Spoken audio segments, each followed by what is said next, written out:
അല്ലാഹുവിന്റെ റസൂലിന്റെ വിനയം ലോകത്തിന് പഠിപ്പിക്കുകയാണ്.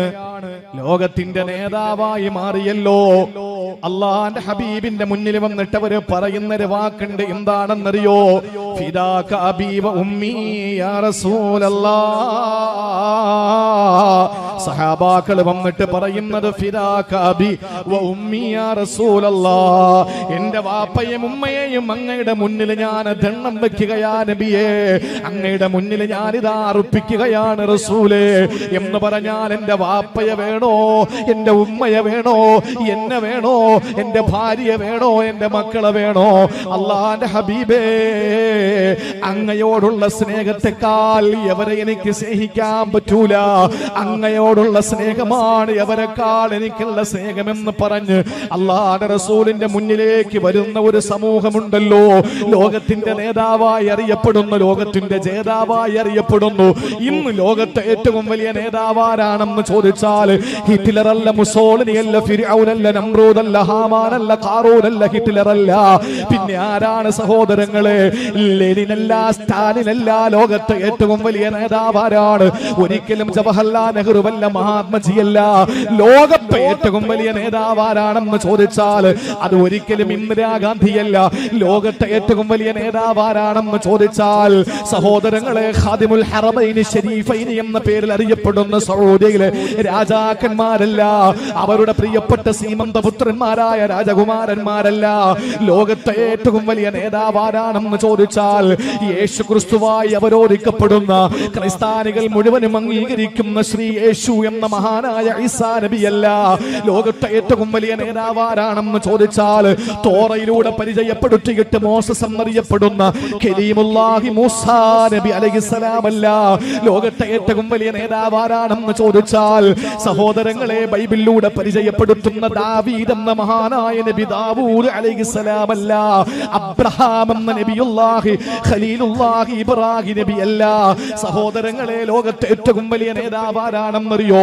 ലോകത്തെ ഏറ്റവും വലിയ നേതാവ് ഇന്നും ലോകത്തുള്ള മുഴുവൻ മനുഷ്യരും പറയും മുഹമ്മദ്, മുഹമ്മദ്. ലോകത്തെ ഏറ്റവും കൂടുതലുള്ള നാമം ഏതാണ്? മുഹമ്മദ് എന്ന നാമമാ. ഏറ്റവും കൂടുതൽ പേരുള്ളത് മുഹമ്മദ് എന്ന പേരാണ്. എന്തേ ഏറ്റവും ഇഷ്ടപ്പെട്ട പേരേതെന്നറിയോ? ഏറ്റവും ശ്രേഷ്ഠമായ പേരേതാണ്? ഫിഖ്ഹിന്റെ ഗ്രന്ഥങ്ങൾ പരിശോധിച്ചു നോക്ക്. ഇങ്ങ് താഴെ തട്ടിലുള്ള ഫത്ഹുൽ മുഈൻ മുതലങ്ങ് മുകളിലെ തട്ടിലുള്ള ഫത്ഹുൽ ബാരി അടക്കമുള്ള, അല്ലെങ്കിൽ തുഹ്ഫ അടക്കമുള്ള ഗ്രന്ഥങ്ങൾ പരിശോധിച്ചു നോക്ക്. ഏറ്റവും വലിയ പേര്, ഏറ്റവും ശ്രേഷ്ഠമായ പേരേതാണ്? അഫ്ളലുൽ അസ്മാ. ഏറ്റവും ശ്രേഷ്ഠമായ പേര് അബ്ദുല്ലാഹ്. അതിനേക്കാൾ ശ്രേഷ്ഠമായ പേര് വേറെയില്ല. എന്താണ് അർത്ഥമെന്നറിയോ? അബ്ദുല്ലാഹ്, അല്ലാഹുവിന്റെ അടിമ, അല്ലാഹുവിന്റെ ദാസൻ എന്ന പേരാ. ആ പേരാണ് ഏറ്റവും വലിയ ശ്രേഷ്ഠമായ പേര്. പക്ഷേ പുറക്കാടുകാരാ, ലോകത്തെ ഏറ്റവും കൂടുതലുള്ളത് അബ്ദുള്ള എന്ന പേരല്ല. അബ്ദുള്ള എന്ന ഒരു മനുഷ്യന്റെ മകനായി ഭൂമിയിൽ ഉദയം കൊണ്ട് ആ മകനെ ഒന്ന് കാണാൻ പോലും ഭാഗ്യം കിട്ടാതെ മരണപ്പെട്ടു പോയ അബ്ദുള്ള എന്ന പിതാവിന്റെ പൊന്നുമോനായി ആമിനയുടെ ഗർഭാശയത്തിൽ വളർന്ന് അവസാനം മക്കയിലെ പൂജാതനാകുമ്പോ സകല കുഫറിന്റെ ശിർക്കിന്റെ കോട്ടകൊപ്പളങ്ങളും തകർത്തെറിയപ്പെട്ടുകൊണ്ട് ഒരു പ്രകാശത്തിന്റെ പ്രോജ്വലതയായി ജാജ്വല്യമാനമായി പൂജാതരായ മുഖ്ബിറേ സാദിഖേ മുഹമ്മദ്. ലോകത്തെ ഏറ്റവും കൂടുതലുള്ള പേരുള്ള പേരേതാണ്? മുഹമ്മദ്. അതെന്തുകൊണ്ടാണെന്നറിയോ?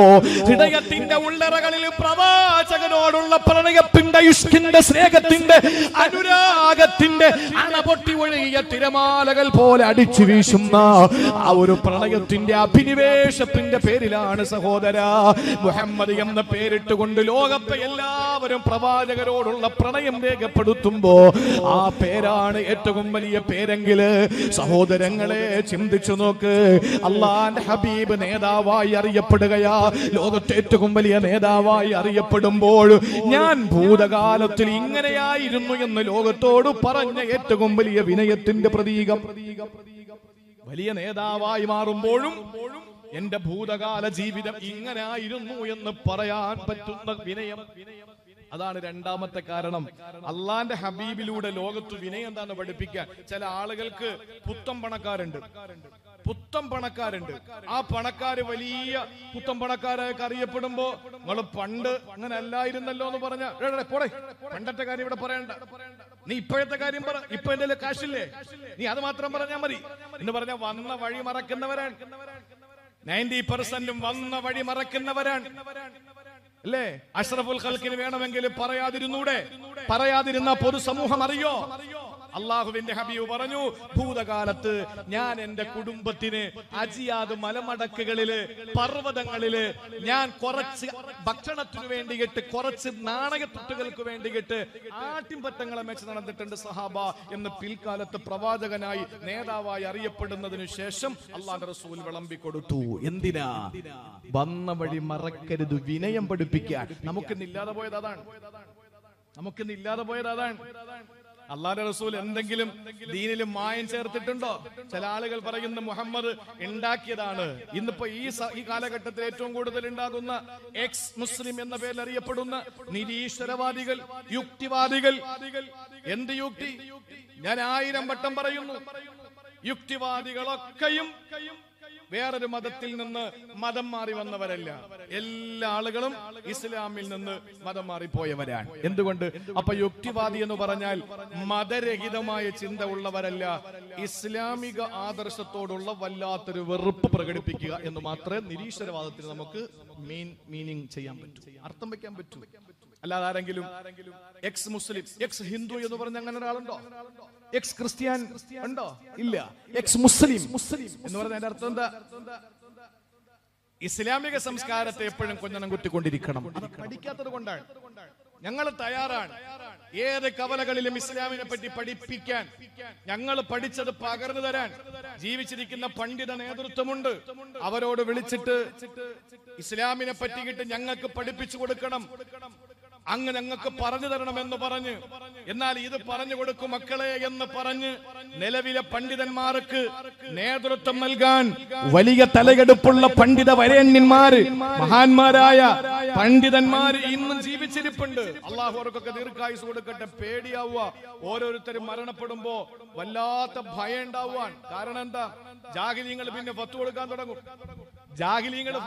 തുടങ്ങും. കോവിഡ് സമയത്ത് ഒരു ഫത്വ ഇറക്കി. പള്ളിയിലെ ഇമാമ്, അദ്ദേഹത്തിന് ഡ്യൂട്ടി കുറവായിരുന്നു.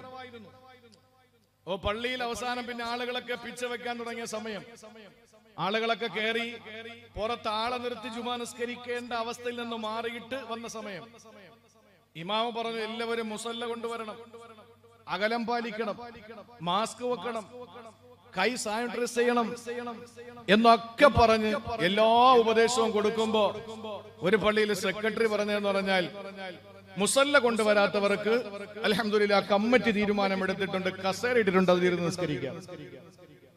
കഴിവുള്ളവൻ നിന്ന് നിസ്കരിക്കണം എന്നുള്ളത് ഇസ്ലാമിന്റെ നയമാണ്. കഴിവുള്ളവൻ ഇരുന്ന് നിസ്കരിച്ചാൽ നിസ്കാരം ശരിയാവൂല. കാരണം 14 ഫർളുകളിൽ ഒരു ഫർളാണ് കഴിവുള്ളവൻ നിൽക്കണം എന്നുള്ളത്.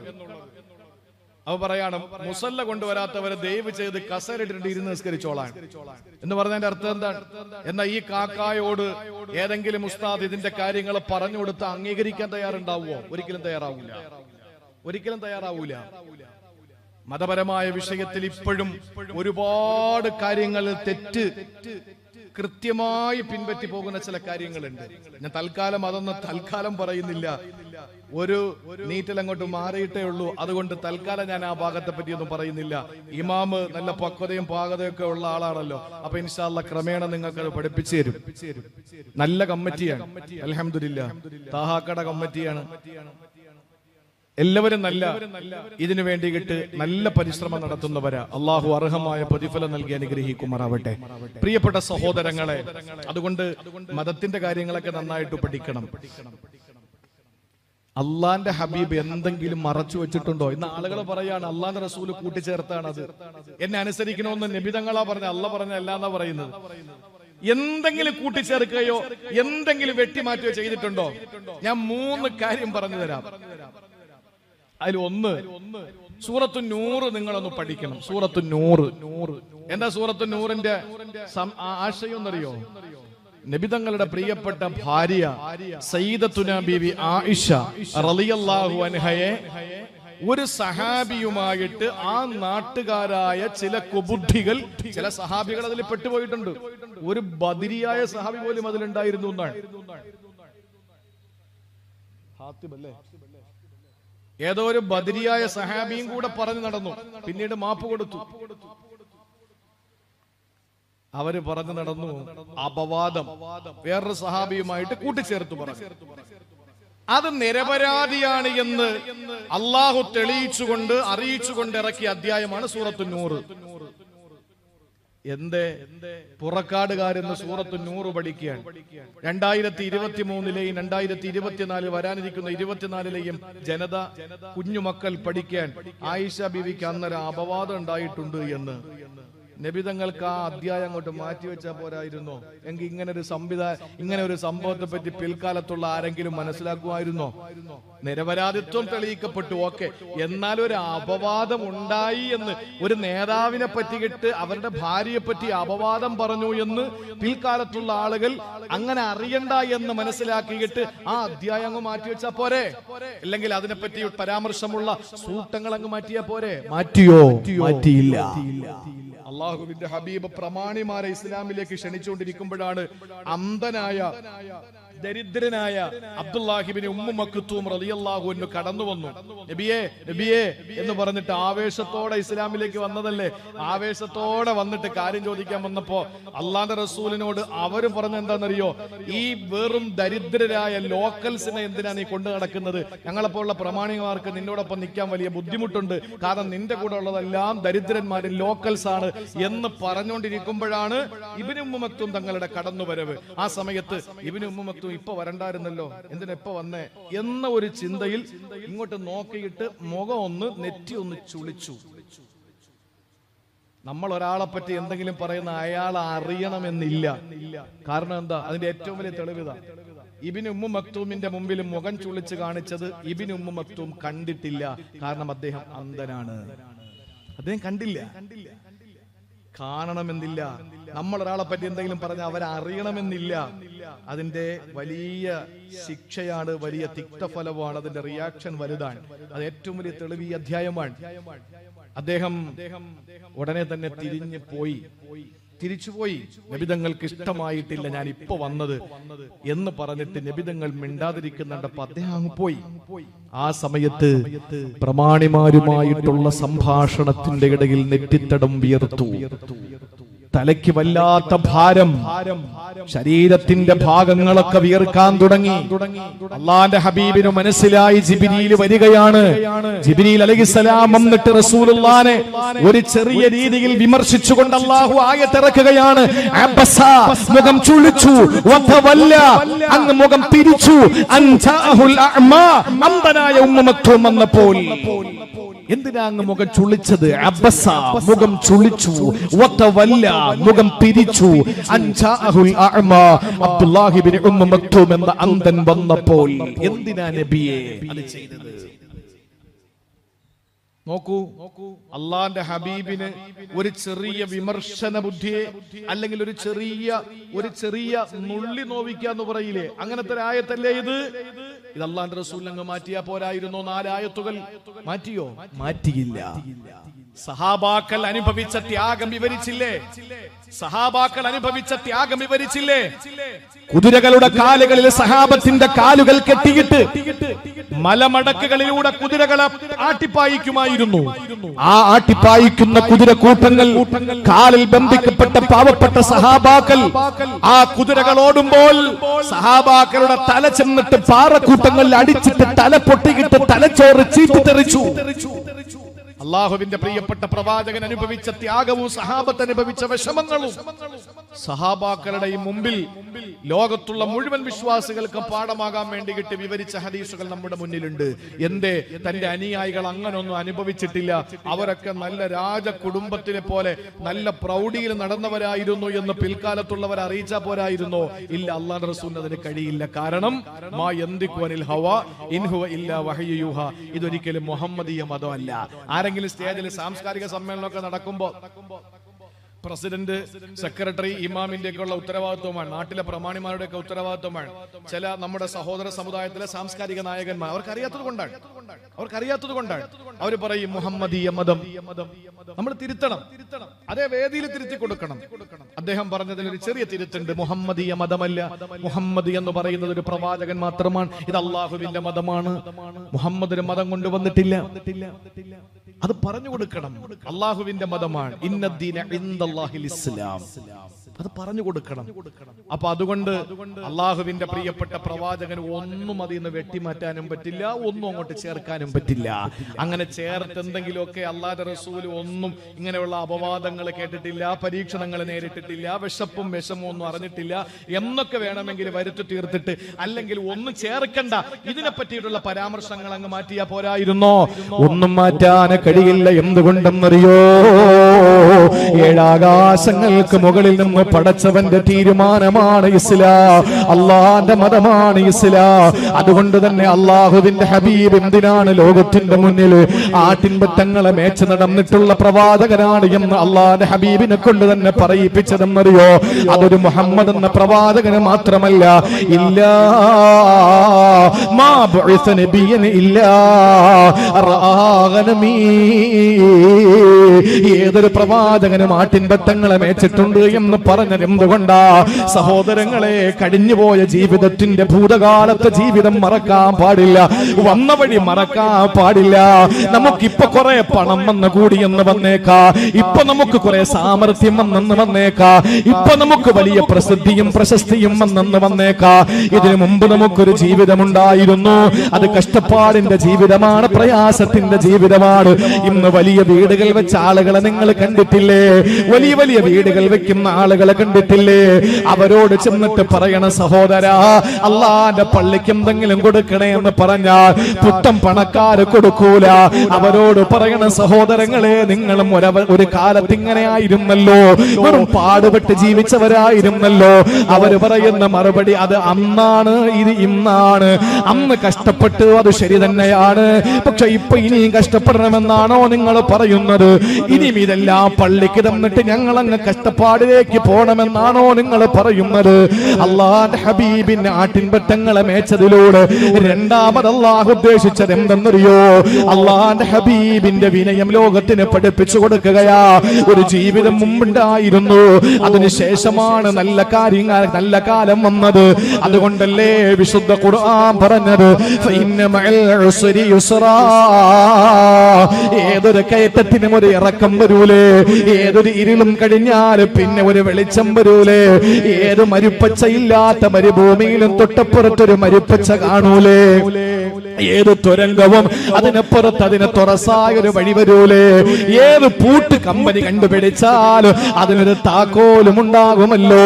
പ്രിയപ്പെട്ട സഹോദരങ്ങളെ, സമയം ഇതും കഴിഞ്ഞു പോകുമല്ലോ. അതുകൊണ്ട് തന്നെ പ്രയാസങ്ങളും വിഷമങ്ങളും വരുമ്പോൾ ഇതെല്ലാം മാറിയിട്ടൊരു നല്ല കാലം നമുക്ക് വരും. ശരി തന്നെയാണ്. ആ നല്ല കാലം തന്നതാരാ? ഹല്ലതാ അലൽ ഇൻസാനി ഹീനും മിനദ്ദഹരി ലം യകുൻ ശൈഅൻ മദ്കുറാ. പൊന്നുമോനെ, ഇന്ന് നീ വലിയ സമർത്ഥനാ, ഇന്ന് നീ പള്ളിയിലെ ഇമാമാണ്, ഇന്ന് നീ വലിയൊരു പ്രഭാഷകനാണ്, ഇന്ന് നീ പള്ളിയിലെ ഒരു പ്രസിഡന്റ് ആണ്, ഇന്ന് നീ പള്ളിയിലെ ഒരു ഖജാൻജിയാണ്, ഇന്ന് നീ പള്ളിയിലെ ഒരു സെക്രട്ടറി ജനറൽ ആണ്, ഇന്ന് നീ വാർഡ് ഭരിക്കുന്ന ഒരു മെമ്പറാണ്, ഒരു കൗൺസിലറാണ്, ഒരു പഞ്ചായത്ത് പ്രസിഡന്റ് ആണ്, അല്ലെങ്കിൽ ഒരു മുനിസിപ്പാലിറ്റിയുടെ മേയറാണ്, അല്ലെങ്കിൽ നീ ഒരു MLA ആണ്, അല്ലെങ്കിൽ ഒരു മന്ത്രിയാണ്, അല്ലെങ്കിൽ ഒരു മുഖ്യമന്ത്രിയാണ്, അല്ലെങ്കിൽ ഒരു MP ആണ്, അല്ലെങ്കിൽ ഒരു പ്രധാനമന്ത്രിയാണ്, അല്ലെങ്കിൽ നീ ഒരു രാഷ്ട്രപതിയാണ്. ഇതൊക്കെ നീ ആകാ. പക്ഷെ പൊന്നുമോനെ, ഇതിനു മുമ്പ് ഒരു ലോകം നിനക്കുണ്ടായിരുന്നു. ഹല്ലതാ അലൽ ഇൻസാനി ഹീനുൻ മിനദ്ദഹരി ലം യകുൻ ശൈഅൻ മദ്കുറാ. അന്ന് നീ പറയപ്പെടാൻ പറ്റാത്ത ഒന്നായിരുന്നു, അന്ന് നീ പറയപ്പെടാൻ പറ്റാത്തൊരു വസ്തുവായിരുന്നല്ലോ. സഹോദരങ്ങളെ, അതിൽ നിന്നാണ് അള്ളാഹു നിന്നെ ഇന്ന് എന്തോ പറയപ്പെടുന്നു അറിയപ്പെടുന്ന പ്രസിദ്ധതയും പ്രശസ്തിയുമുള്ള ഒരാളാക്കി മാറ്റിയതെങ്കിൽ വിനയം വേണേ പൊന്നുമോനെ. നിന്നെ ഇല്ലായ്മയിൽ നിന്ന് വലിയവനാക്കാൻ അല്ലാഹ്ക്ക് കഴിവുണ്ടെങ്കിൽ അല്ലാഹ്ക്ക് അതിൽ നിന്ന് താഴെ ഇറക്കാൻ കഴിവുണ്ട്. ഒന്നുമില്ലാത്ത അവസ്ഥയിൽ നിന്നെ അല്ലാഹു തള്ളിക്കളയാൻ സാധ്യതയുണ്ട്. അതുകൊണ്ട് വിനയം വേണേ എന്ന് ലോകത്തിന് പഠിപ്പിക്കുകയാ. മൻ തവാലഅ റഫഅഹുല്ലാഹ്. ആര് വിനയം കാണിക്കൂ അല്ലാഹു പടിപടിയായി അവനെ ഉയർത്തിക്കൊണ്ടുപോകുന്നതാണ്. ആരാണോ മൻ തകബ്ബറ വലഅഹുല്ലാഹ്. ആരഹങ്കരിക്കൂ അവനെ അല്ലാഹു താഴേക്ക് കൊണ്ടുവരുമെന്ന് ഇന്നേ വരെ നാവ് കൊണ്ട് കളവ് പറയാത്ത ഷഫീഉൽ മുദ്നിബി റാഹത്തുൽ അശ്ഖി നബിയുൽ സഖലൈ ഇമാമുൽ മുത്തഖി നബി മുഹമ്മദ് മുസ്തഫ. വിനയം പഠിപ്പിക്കാൻ വേണ്ടിയിട്ടാണ് ആട്ടിൻപറ്റങ്ങളെ മേച്ചത്. പ്രവാചകന്മാർക്ക് ആട്ടിൻപറ്റങ്ങളെ കൊടുത്തത് വിനയം പഠിപ്പിക്കാൻ സമൂഹത്തെ. ഞങ്ങൾ അങ്ങനായിരുന്നു ഇങ്ങനായിരുന്നു എന്ന് പറഞ്ഞു കൊടുത്തിട്ട് അള്ളാഹുവിന്റെ റസൂൽ വിനയം ലോകത്തിന് പഠിപ്പിച്ചു കൊടുക്കാൻ. ചുരുക്കി പറയട്ടെ, മൂന്നാമത്തേത് അപ്പൊ 1ഉം 2ഉം പറഞ്ഞു, മറക്കരുത്. 1ഉം 2ഉം പറഞ്ഞു. നല്ല നല്ല കാര്യങ്ങൾ പഠിക്കാൻ തയ്യാർ. പഴയ ഖബറൊക്കെ കലണ ഖബറെന്ന് പറയുന്ന വിഷയം ഇനി പറയാനേ സമ്മതിക്കരുത്.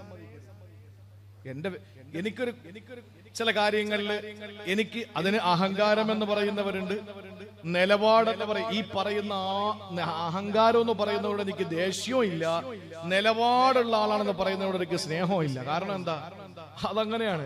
ചില ആളുകളൊക്കെ പറയും ഭയങ്കര നിലപാടുള്ള ആളാണ് എന്നൊക്കെ പറയും. അതൊക്കെ എന്തെങ്കിലുമൊക്കെ കിട്ടാൻ വേണ്ടി, അല്ലെങ്കിൽ എന്തെങ്കിലുമൊക്കെ അറിയാൻ വേണ്ടിയിട്ടൊക്കെയാണ്, അല്ലെങ്കിൽ എന്തെങ്കിലുമൊക്കെ അവർക്ക് നമ്മളൊന്ന് സൂചിപ്പിക്കാൻ വേണ്ടിയിട്ടാണ്. അതൊന്നും ഒരു വിലക്കെടുക്കേണ്ട കാര്യമില്ല. ഞാൻ പറയുന്നത് ഖബറ് പണ്ട് വന്ന മലക്ക് തന്നെയല്ല ഇപ്പോഴും ഖബറിൽ വരുന്നത്. മുങ്കർ നക്കീറും വേറെ ആരുമല്ലല്ലോ, ചേഞ്ച് ഒന്നും വരുത്തിയിട്ടില്ല. കോവിഡാനന്തര ലോകത്ത് അല്ലാഹു തആല എന്നാ പിന്നെ അവരെ അങ്ങ് മാറ്റിയിട്ട് വേറെ ആക്കാം, ഇല്ലല്ല, അവര് തന്നെയാ. മരണമൊക്കെ പറയുന്നത് നിർത്തണം, എന്റെ അഭിപ്രായമാണ്.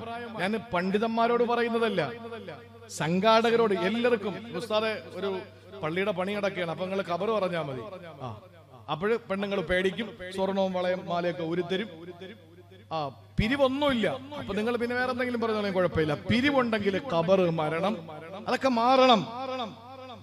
റിസാലത്തും നബുവത്തും ആർക്കറിയാം എന്താണ്? എല്ലാ നബിമാരും റസൂലാണോ? എല്ലാ നബിമാരും റസൂലാണോ? അല്ല. എല്ലാ റസൂലുമാരും നബിമാരാണ്. എന്താ നബിയും റസൂലും തമ്മിലുള്ള വ്യത്യാസം? ബസ്സിനകത്ത് യാത്ര ചെയ്ത് ഇവിടെ നിന്ന് തിരുവനന്തപുരത്തേക്ക് ഒരു കുറിയിട്ടൊരു സഹോദരൻ ചോദിച്ചു, അല്ല ഈ ഞാൻ എവിടെ വായിച്ചപ്പോൾ റസൂലും നബിയും രണ്ടാണെന്ന് പറഞ്ഞല്ലോ, എന്താ സത്യത്തിൽ അതെന്താ? നമ്മൾ എന്താ പറയാ? അടുപ്പ് കൂട്ടിയതുപോലെ നിസ്കാരത്തഴമ്പുണ്ട്. മുട്ടിന്റെ തൊട്ട് താഴെ 1/2 ഇഞ്ച് താഴെ മുണ്ടെടുത്തിരിക്കുകയാണ്. കയ്യിൽ തസ്ബീഹ് ഉണ്ട്, ഈ വിരലിൽ തസ്ബീഹ്, സലാത്ത് എല്ലാം ഈ വിരലിൽ ദിക്ർ എല്ലാം, 2 തസ്ബീഹ് കയ്യിലുണ്ട്, കൗണ്ടർ. ഒരു കുഴപ്പമില്ല, മതപരമായിട്ട് വലിയ ആളാ. പക്ഷെ ഇത് പറഞ്ഞു കൊടുക്കാൻ നമ്മൾ അറിഞ്ഞ അവരെ നമ്മളെ തമ്മിൽ എന്ത് വ്യത്യാസം? നമ്മൾ പഠിക്കുന്ന സഹോദരങ്ങളെ, അള്ളാഹു നമുക്ക് പഠിക്കാനുള്ള അവസരം, പഠിക്കാനുള്ള തൗഫീഖ് അള്ളാഹു നൽകി അനുഗ്രഹിക്കുമാറാവട്ടെ. ഇങ്ങനെയുള്ള പുതു വിഷയങ്ങൾ നമ്മൾ മനസ്സിലാക്കണം. അതിനു വേണ്ടിയിട്ട് വഴല് വെക്കണം. അൽഹംദുലില്ലാ, ഒരു നയാ പൈസയുടെ കളക്ഷൻ ഇല്ലാത്ത വഴല അല്ലേ? പിരിവൊന്നുമില്ലല്ലോ, ഉണ്ടാ? ഇല്ല. അപ്പോ ഞാൻ പറയുന്നത്, ആ പിരിവ് പിന്നെ ഉണ്ടായിരിക്കാം. എന്തൊക്കെ മദ്രസ കിട്ടുന്നല്ലേ? അല്ല, ഒന്നുമില്ല. പിന്നെ ബക്കറ്റ് കളക്ഷൻ, ബാക്കിയുള്ള കാര്യങ്ങളൊക്കെ കാണുള്ളൂ. ഞാൻ പറഞ്ഞു വന്നത്, പ്രിയപ്പെട്ട സഹോദരങ്ങളെ, 2 മണിക്കൂർ ഈ ഖൗമിനെ അടുത്ത് കിട്ടുമ്പോ, സമുദായത്തെ അടുത്ത് കിട്ടുമ്പോ അവർക്ക് അത്യാവശ്യമുള്ള കാര്യം പറഞ്ഞു കൊടുക്കണം. ഇത് പഴയത് തന്നെ ഇങ്ങനെ പാടിക്കൊണ്ടിരിക്കേണ്ട കാര്യമില്ല. അവർക്ക് അത്യാവശ്യമായി ഈ കാലഘട്ടത്തിൽ എന്താണ് ഇപ്പൊ ഓണത്തെ സംബന്ധിച്ച് തൽക്കാലം ഞാൻ പറയുന്നില്ല. ഓണം കഴിഞ്ഞു, ഇനി അത് അപ്രസക്തമാണ്. ഞാൻ പറഞ്ഞാൽ പിന്നെ അത് ശരിയാവുകയില്ല. എങ്ങനെ അയച്ചു കെട്ടിയാലും ശരിയാവുകയില്ല. ക്രിസ്തുമസ് അത് പറഞ്ഞു കൊടുക്കണം. എങ്ങനെ പറയണം? നമ്മളൊരു ബഹുസ്വര സമൂഹത്തിലാണ്. നമ്മളെ വക്രീകരിച്ചിട്ട് ഒരു കുശാഗ്ര ബുദ്ധിയുള്ള ഒരു സമൂഹമാണ് നമ്മൾ എന്ന് ഒരിക്കലും മറ്റുള്ളവർ പറയാൻ പാടില്ല. ബഹുസ്വര സമൂഹത്തിൽ താമസിക്കുന്ന ഇവനൊക്കെ ഇവനൊക്കെ 6-ാം നൂറ്റാണ്ട് ജനിക്കേണ്ടതല്ലേ എന്ന് ഒരു സമൂഹം പറയുന്നത് എന്തുകൊണ്ടാ? നമ്മൾ എറിയുന്നത് കൃത്യമായി കൊള്ളാത്തത് കൊണ്ടാണ്. നമ്മൾ എറിയുന്നുണ്ട്. പക്ഷെ കൊള്ളുന്നില്ല. കൊള്ളേണ്ടത് കൊള്ളുന്നില്ല. നമ്മൾ വാരി എറിയും, പക്ഷെ കൊള്ളുന്ന വേറെ സ്ഥലത്ത് പോയിട്ടാണ്. ഇസ്ലാം എന്നും പത്തരമാറ്റാണ്. ഇസ്ലാം എന്നും പുതിയ ആപ്പിളയാണ്. ഇസ്ലാം എന്നും പുതിയ ആപ്പിളയാണ്. പക്ഷെ ഇസ്ലാമിന്റെ നയങ്ങൾ ഓണമായാലും ക്രിസ്തുമസ് ആയാലും ദീപാവലി ആയാലും പൊങ്കലായാലും പെരുന്നാളായാലും നബിദിനമായാലും ഏത് വിഷയമാണെങ്കിലും ഇസ്ലാമിന് ഒന്നും പറ്റുന്നില്ല. ഇസ്ലാം സങ്കുചിത മതമേ അല്ല. ഇസ്ലാം കാലഹരണപ്പെട്ടു പോകേണ്ട ഒന്നുമല്ല. ഇസ്ലാം പ്രാകൃത നിയമമല്ല. ഇസ്ലാം അന്ന് പ്രാകൃത കാലത്തും പരിഷ്കൃതമായിരുന്നു, പരിഷ്കൃത കാലത്തും പരിഷ്കൃതമാണ്. പക്ഷെ എവിടെയാ കുഴപ്പം?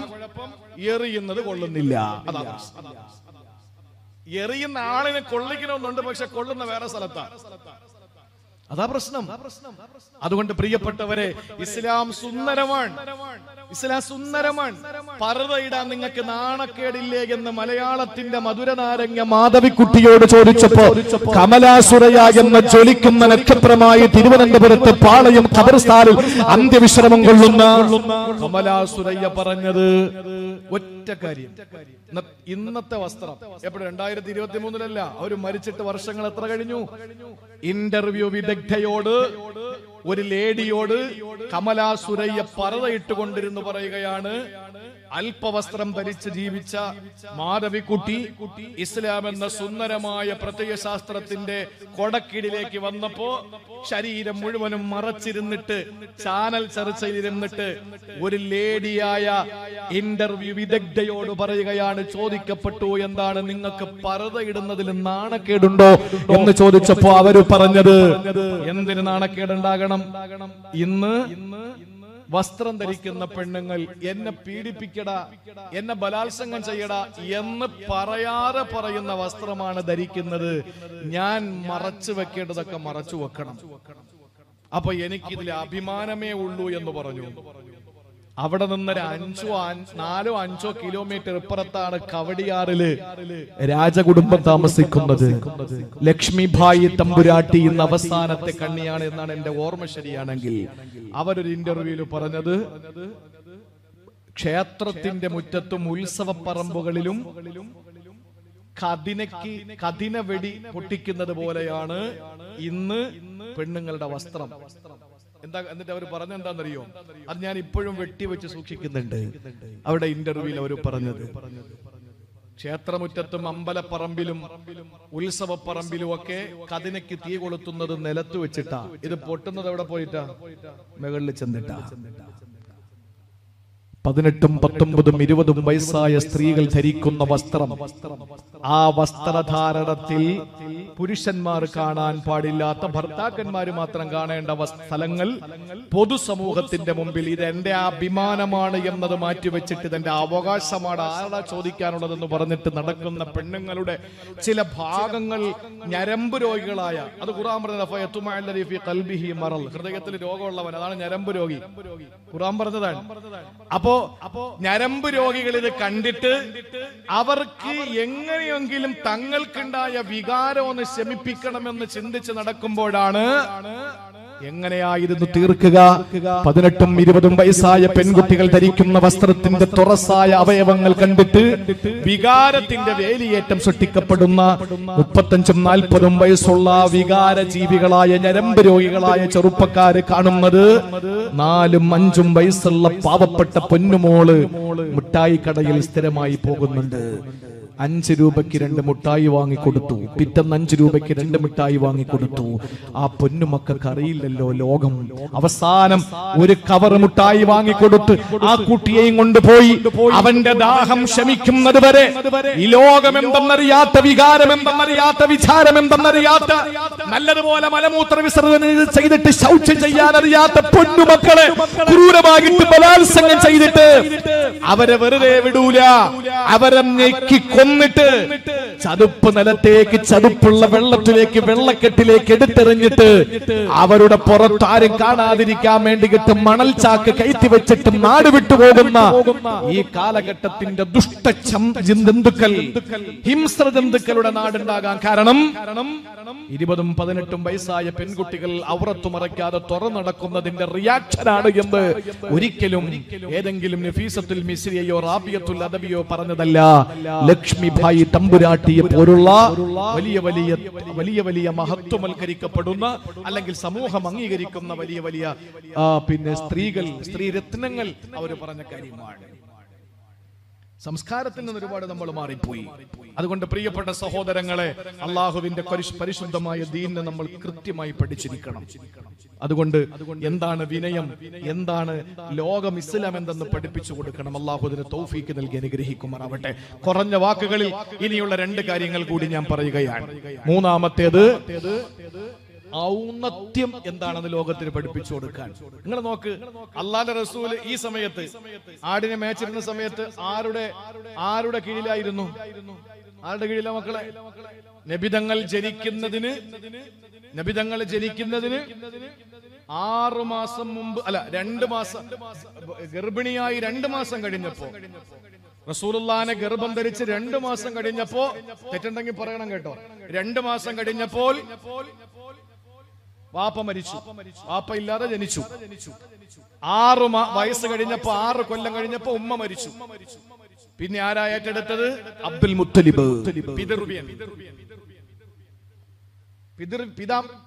പിതാമഹൻ അല്ലേ? ഉപ്പാപ്പ ഏറ്റെടുത്തു. അവരും മരിച്ചു. പിന്നെ ഏറ്റെടുത്തത് പിതൃവ്യനായ അബൂ താലിബിന്റെ സംരക്ഷണയിൽ കഴിയുമ്പോഴാണ് അജിയാദ് മലമടക്കുകളിലും പർവ്വത നിരകളിലും ആട്ടിൻപറ്റങ്ങളെ മേച്ച് നടക്കുന്നത് നാണയത്തുട്ടുകൾക്ക് വേണ്ടി. എന്താ നബി തങ്ങൾക്ക് വീടിനകത്ത് കയറി അബൂ താലിബ് തരുമെന്ന് പറഞ്ഞിട്ട് ഇരുന്നാ പോരായിരുന്നോ? അബൂ താലിബ് തരുമെന്ന് പറഞ്ഞിട്ട് ഇരുന്നാ പോരായിരുന്നോ? അല്ല, നീ പണിയെടുക്കണം. നിനക്കൊരു ഔന്നത്യബോധം ഉണ്ടാകണം. ഓസിന് കിട്ടുന്നതെന്നും പറഞ്ഞിട്ട് നീ അടിക്കാൻ പാടില്ല. ഇത് അള്ളാഹുവിന്റെ ഹബീബിയുടെ ലോകത്തിന് പകർന്നു കൊടുക്കാൻ വേണ്ടിയിട്ടാ ആട്ടിൻപറ്റങ്ങളെ കയ്യിൽ കൊടുത്തത്. ഇല്ലെങ്കിൽ എന്തേ അള്ളാഹുവിന് കഴിവില്ലേ അബൂ താലിബിന് കഴിക്കാൻ ഭക്ഷണം കൊടുക്കുന്ന പടച്ചോന് മുഹമ്മദ് മുസ്തഫ കൂടെ കൊടുക്കാൻ എന്തെങ്കിലും ബുദ്ധിമുട്ടുണ്ടായിരുന്നോ? അള്ളാഹു അങ്ങനെ ചില കാര്യങ്ങൾ ചെയ്യുന്ന. മറിയം ബീവിക്ക് മെഹ്റാബിനകത്ത് വെച്ചിട്ട് നല്ല പഴം കൊടുത്തു. ഖുർആൻ പറയുന്നുണ്ട്, സക്കരിയ നബി എന്ന ഉമ്മാടെ അനിയത്തിയുടെ ഭർത്താവ് എന്ന് നോക്കുമ്പോ ഇത് എവിടെ നിന്ന് കിട്ടി? അന്നാലക്കി ഹാദാ, എവിടെ നിന്ന് കിട്ടി മോളെ? പടച്ചോൻ തന്നതാ. പിന്നീടാണ് ഇവർ ഇവിടെ നിന്ന് സ്ഥലം മാറിയത്. സ്ഥലം മാറിയിട്ട് വനാന്തരത്തിൽ ഇബാദത്ത് എടുത്തുകൊണ്ടിരിക്കുമ്പോഴാണ് ജിബ്രീൽ വന്നിട്ട് റൂഹ് ഊതുന്നത്. അവരുടെ കുപ്പായത്തിലൂടെ ഊതി കൊടുക്കുമ്പോ അവര് ഗർഭിണിയായി. പിന്നീട് അള്ളാഹു പറഞ്ഞ എന്താ? നീ ചെന്നിട്ട് ഈത്തപ്പനെ പിടിച്ച് കുലുക്കണം, അതിൽ നിന്ന് ഈത്തപ്പഴം വീഴും, നീ അത് പുറക്കി തിന്നണം, എന്നിട്ട് അരുവിയിൽ ചെന്ന് വെള്ളം കുടിക്കണം. എന്തേ? ഗർഭിണിയാകുമ്പോഴല്ലേ അള്ളാഹു താല കൂടുതൽ സംരക്ഷണം കൊടുക്കേണ്ടത്, സുരക്ഷ കൊടുക്കേണ്ടത്. ഗർഭിണിയാവുന്നതിന് മുമ്പ് മെഹ്റാബിനകത്ത് ഇരുന്നപ്പോൾ ആ കാലഘട്ടത്തിൽ കിട്ടാത്ത, ആ നാട്ടിൽ കിട്ടാത്ത നല്ല പഴവർഗ്ഗങ്ങൾ കൊടുത്തു അള്ളാഹു താല. എങ്ങനെയോ അത്ഭുതകരമായി കറാമത്തായിട്ട് അവർക്ക് കൊടുത്തു. ആ അള്ളാഹ് കറാമത്ത് അല്ലെങ്കിൽ കഴിവ് കുറഞ്ഞു പോയോ ഗർഭിണിയായപ്പോ? ഇല്ല. ഗർഭിണിയാകുമ്പോ ചില പെണ്ണുങ്ങൾ, ഗർഭിണികളായ പെണ്ണുങ്ങൾ കൊച്ചു കൊച്ചു പണികൾ ചെയ്യണം. അള്ളാഹു പഠിപ്പിച്ചു കൊടുക്കാൻ. അള്ളാഹു പഠിപ്പിച്ചു കൊടുക്കാണ്. നീ ചെന്നിട്ട് മരം പിടിച്ച് കുലുക്ക്.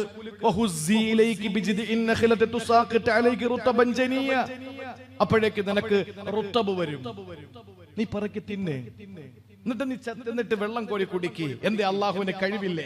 മെഹ്റാബിനകത്ത് കൊടുക്കാൻ കഴിവുള്ള അള്ളാഹ്ക്ക് അവരുടെ ടെന്റിനകത്ത് കൊടുക്കാൻ കഴിവുണ്ടായിരുന്നില്ലേ? ഉണ്ട്. ചില കാര്യങ്ങൾ അള്ളാഹ് പഠിപ്പിക്കുക. അള്ളാഹുവിന്റെ ഹബീബ് നബി മുഹമ്മദ് മുസ്തഫ സല്ലല്ലാഹു അലൈഹി വസല്ലമ തങ്ങൾ അബൂ താലിബിന്റെ കീഴിൽ കഴിയുകയാണ്. സാമ്പത്തിക സ്ഥിതി മനസ്സിലാക്കിയിട്ട് അള്ളാഹുവിന്റെ റസൂൽ ചിന്തിച്ചു, എന്നാൽ കഴിയുന്നത് ഞാനും ചെയ്യണ്ടേ. എന്റെ മൂത്താപ്പയാണ് എനിക്ക് ഭക്ഷണം തരുന്നത്, പക്ഷെ എന്നാ കഴിയുന്നത് ഞാനും ചെയ്യണ്ടേ. അതുകൊണ്ടാണ് പ്രിയപ്പെട്ടവരെ ആട്ടിൻപറ്റങ്ങളെ മേച്ച് നടക്കാൻ തുടങ്ങിയത്. കിട്ടുന്ന നാണയത്തൊട്ട് കൊണ്ട് കൊടുത്തത് അതിന്റെ പേരിലാണ്. എന്നെ കേൾക്കുന്ന സഹോദരങ്ങൾ സഹോദരങ്ങളെ ചിന്തിക്കണേ. നമ്മൾ ഔന്നത്യമുള്ളവരാകണം. നമുക്ക് ഗുണമുള്ളതേ നമ്മൾ ചെയ്യൂ എന്ന് ചിന്തിക്കാൻ പാടില്ല. നമുക്ക് ഗുണമുള്ളതേ നമ്മൾ ചെയ്യൂ എന്ന് ചിന്തിക്കാൻ പാടില്ല. അബൂബക്കർ സിദ്ദീഖ് റളിയല്ലാഹു തആല അൻഹു പാതിരാത്രിയിൽ വൃദ്ധയുടെ ടെന്റിലേക്ക് കടന്നു പോയത് അവർ എന്തെങ്കിലും അബൂബക്കർ തങ്ങൾക്ക് തിരിച്ചു കൊടുക്കുമെന്നുള്ളത് കൊണ്ടാണോ? അല്ല. വൃദ്ധയായ പാവപ്പെട്ട ആ സഹോദരിക്ക് ഭക്ഷണം കൊടുക്കാൻ ആ ഗ്രാമത്തിലെ പാവപ്പെട്ട സഹോദരിയുടെ കുടിലേക്ക് കയറിപ്പോയത് അബൂബക്കർ സിദ്ദീഖ. ഉമർ റളിയല്ലാഹു തആല അൻഹു മിനായിലൂടെ പോകുമ്പോഴല്ലേ പാവപ്പെട്ടവന്റെ വീടുകൾ കാണുന്നത്. ഉമർ തങ്ങൾ പറഞ്ഞതെന്താണ്? ഈ മിനായുടെ തെരുവോരങ്ങളിലുള്ള ഈ മിനാ തെരുവീതികളിലുള്ള പാവപ്പെട്ട ആളുകൾക്ക് ഭക്ഷണം കിട്ടിയെന്ന് ഉറപ്പ് വരുത്തുന്നത് വരെ ഈ ഉമറിന് അല്ലാഹു സമാധാനം തരില്ല എന്ന് ചിന്തിച്ചത് അവരിൽ നിന്ന് വോട്ട് കിട്ടാൻ വേണ്ടിയാണോ? അല്ല. ഉസ്മാൻ ബിൻ അഫ്ഫാൻ റളിയല്ലാഹു അൻഹു മദീനയിൽ വരുമ്പോ സഹോദരങ്ങളെ പള്ളി ചെറുതാണ്. ആ പള്ളിയിൽ നിസ്കരിക്കാൻ ആളുകൾ കൂട്ടം കൂടി വന്നപ്പോൾ പള്ളി വികസനത്തിന്റെ പേരിൽ പള്ളി കുറച്ചുകൂടി സ്ഥലമെടുക്കേണ്ടതുണ്ട്. 35,000 ദിർഹം കൊടുത്തിട്ട് അടുത്തുള്ള ഒരു ജൂതന്റെ കയ്യിൽ നിന്ന് പള്ളിക്ക് സ്ഥലം വാങ്ങി ചേർത്ത് കൊടുത്തില്ലേ? കുടിക്കാൻ വെള്ളമില്ല. അങ്ങനെ വന്നപ്പോ നല്ല വെള്ളമുള്ള ഒരു കിണർ എത്ര രൂപയാകുമെന്ന് ചോദിച്ചപ്പോൾ 25,000 ദീനാറ് കൊടുക്കണമെന്ന് പറഞ്ഞപ്പോ അന്ന് 25,000 ദീനാറ് കൊടുത്തിട്ട് മദീന പള്ളിക്ക് വേണ്ടിയിട്ട് ഒരു ജലസേചന പദ്ധതിക്ക് തുടക്കം കുറിച്ചത് Usman തങ്ങളല്ലേ?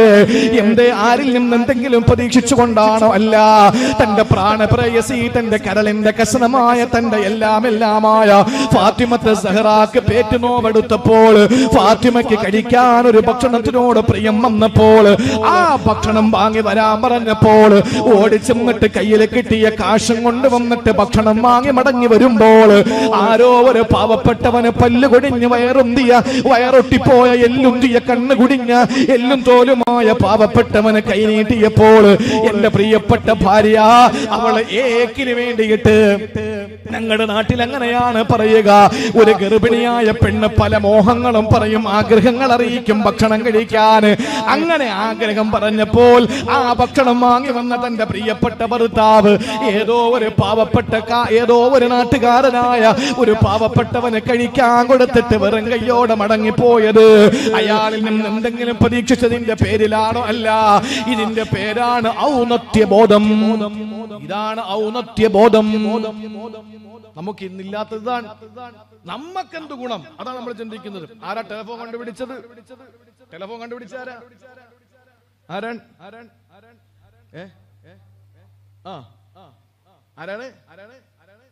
Alexander Graham bell telephone കണ്ടുപിടിച്ചു. ആർക്കാ ഗുണം? പുറക്കാടുള്ള നിങ്ങൾക്ക്. ഞാൻ എവിടെ എത്തിയെന്ന് താഹാക്ക വിളിച്ചു. ഞാൻ പറഞ്ഞതാ പുറക്കാട് എത്തിയെന്ന് പറഞ്ഞു. അതിനു മുമ്പ് എന്നെ വിളിച്ചു ഇവിടെ എത്തി. ഞാൻ പറഞ്ഞു ഉസ്താദ് വിളിച്ചു കായംകുളത്തെത്തിയെന്ന് പറഞ്ഞു. ആർക്കാ ഗുണം? അലക്സാണ്ടർ ഗ്രഹാം ബെല്ലിന് എന്തെങ്കിലും ഗുണമുണ്ടോ? വീട്ടിലെ അമ്മയുണ്ട്, ഭാര്യയുണ്ട്. അമ്മ മൂകയാണ്, ഭാര്യ ബധിരയാണ്. ഭാര്യക്ക് ചെകിട് കേട്ടൂടാ, അമ്മയ്ക്ക് സംസാരിക്കാനുള്ള കഴിവില്ല. പിന്നെങ്ങനെ ഫോണിൽ വിളിക്കുക? പിന്നെങ്ങനെ കേൾക്കുക? ആർക്കാ ഗുണപ്പെട്ടത്? ലോകത്തിനാ ഗുണപ്പെട്ടത്. എവിടെ പോയാലും പൂവിത്ത് വിതറുന്ന ഒരു മനുഷ്യനുണ്ടായിരുന്നു. പൂവിത്ത് വിതറും, എവിടെ പോയാലും പൂവിത്ത് വിതറും. കൂടെയുള്ള സഹയാത്രികൻ ചോദിച്ചു, നിങ്ങൾ ഈ നാട്ടിലേക്ക് തിരിച്ചു വരില്ലല്ലോ? ഇല്ല. പിന്നെന്തിനാ ഇവിടെ പൂവിത്ത് വിതറുന്നത്? ഇത് പൂത്താൽ ആ പൂവ് മണക്കാനും കാണാനും രസിക്കാനും നിങ്ങൾക്ക് കഴിയില്ലല്ലോ, പിന്നെന്തിനാ നിങ്ങളിത് വിതറുന്നത്? അയാൾ പറഞ്ഞു, ഈ കാണുന്ന പ്രപഞ്ചം നമ്മൾ ഉണ്ടാക്കിയതാണോ? അല്ല.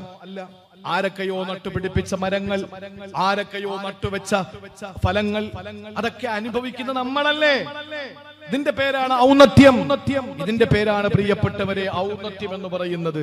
അമേരിക്കയിൽ ഒരു ചെറിയ ഗ്രാമം ഉണ്ടായിരുന്നു. അവിടെ തെരുവ് വിളക്കുകളോ അല്ലെങ്കിൽ വൈദ്യുതിയോ ഒന്നും ഉണ്ടാകാത്തൊരു കാലം. അമേരിക്കയിലെ ഒരു തെരുവിൽ ഒരു വീടിന്റെ മുന്നിൽ ഒരു കുഴിയുണ്ട്. ശ്രദ്ധിച്ചു കേട്ടോളി. ഒരു വീടിന്റെ മുന്നിൽ ഒരു കുഴി. ആ കുഴിയിൽ ആളുകളൊക്കെ എന്നും വന്ന് വീഴല പതിവ്. ആ കുഴിയുടെ തൊട്ടു മുന്നിലുള്ള വീട്ടിൽ താമസിക്കുന്ന ഒരു കൊച്ചുകുട്ടി. ആ കുട്ടി ചിന്തിച്ചു, എല്ലാവരും ഇവിടെ വന്ന് വീഴുകയാണല്ലോ, എന്ത് ചെയ്യാം? അങ്ങനെ ആ കുട്ടിയുടെ മനസ്സിൽ ഉദിച്ചത് ഒരു ചെറിയ എണ്ണവിളക്ക് കത്തിച്ച് വീടിന്റെ മുന്നിൽ വെച്ചു, ആ കുഴിയുടെ മുന്നിൽ. പിന്നെ ആളുകളൊക്കെ വരുമ്പോ ആ എണ്ണവിളക്കിന്റെ പ്രകാശം കണ്ടിട്ട് കുഴിയുണ്ടെന്ന് മനസ്സിലാക്കിയിട്ട് മാറി നടക്കാൻ തുടങ്ങി. ആരും വീഴുന്നില്ല. ഈ കൊച്ചുകുട്ടിയുടെ അമേരിക്കയിലെ ഉൾഗ്രാമത്തിലെ ഈ കൊച്ചുകുട്ടിയുടെ ആ എണ്ണവിളക്ക് കണ്ടിട്ട് ആ നാട്ടിലെ മുഴുവൻ ആളുകളും വിളക്ക് കത്തിക്കാൻ തുടങ്ങി. ആ നാട് രാത്രിയും സൂര്യൻ അസ്തമിക്കുമ്പോഴും ആ നാട്ടിൽ രാത്രികാലങ്ങളിൽ പ്രകാശം കൊണ്ട് നിറഞ്ഞു. എല്ലാവരും അപകടങ്ങളിൽ നിന്ന് ഒഴിവായി. ആ നാട് പിൽക്കാലത്ത് അറിയപ്പെട്ടത് സഹോദര സ്നേഹമെന്നർത്ഥം വരുന്ന ഫിലാഡൽഫിയ എന്ന പേരിൽ അറിയപ്പെട്ടു. നമുക്കറിയാം ആ നാടിന്റെ പേര് ഫിലാഡൽഫിയ എന്നാണ്, അമേരിക്കയിൽ. അതിനർത്ഥം എന്താ? സഹോദര സ്നേഹം. എന്താ അത് വരാൻ കാരണം? തന്റെ വീട്ടിന്റെ മുന്നിലെ കൊച്ചു കുഴിയിൽ വീണുപോയ ജനങ്ങൾ, യാത്രക്കാര് വീഴാതിരിക്കാൻ വേണ്ടി എണ്ണവിളക്ക് കത്തിച്ചു വെച്ച കുഞ്ഞു ബാലൻ, ആ എണ്ണവിളക്ക് കത്തിച്ചു വെച്ചത് കണ്ടിട്ട് നാട്ടുകാര് മുഴുവനും കത്തിച്ചു വെച്ചു. ഇതിന്റെ പേരാണ് ഔന്നത്യബോധം. ഇത് പഠിപ്പിച്ചതാരാ? അഷ്റഫുൽ ഖൽഖ് നബി മുഹമ്മദ് മുസ്തഫ. എങ്ങനാ പഠിപ്പിച്ചത്? അബൂ താലിബിന്റെ കീഴിൽ കഴിയുമ്പോഴും ഞാൻ എന്നാൽ കഴിയുന്നതൊക്കെ ചെയ്തു കൊടുക്കണമെന്ന ഒരു ചിന്ത. ആ ചിന്ത അഷ്റഫുൽ ഖൽഖ് സല്ലല്ലാഹു അലൈഹി വസല്ലമ തങ്ങൾ കാണിച്ചു. അങ്ങനെയാണ് പ്രിയപ്പെട്ട സഹോദരങ്ങളെ ആ പ്രവാചകന്റെ ഔന്നത്യം ലോകം മനസ്സിലാക്കിയത്. നമുക്ക് ഗുണമുണ്ടോ ഇല്ലയോ അതൊന്നും നമ്മൾ ചിന്തിക്കരുത്, അങ്ങനെ ചിന്തിക്കേ ചെയ്യരുത്. ആർക്കോ ഗുണമുണ്ടാകട്ടെ, നമുക്കൊരു ഗുണവും അതുകൊണ്ട് ഉണ്ടാകണ്ട. അങ്ങനെയാകണം ഔന്നത്യബോധം.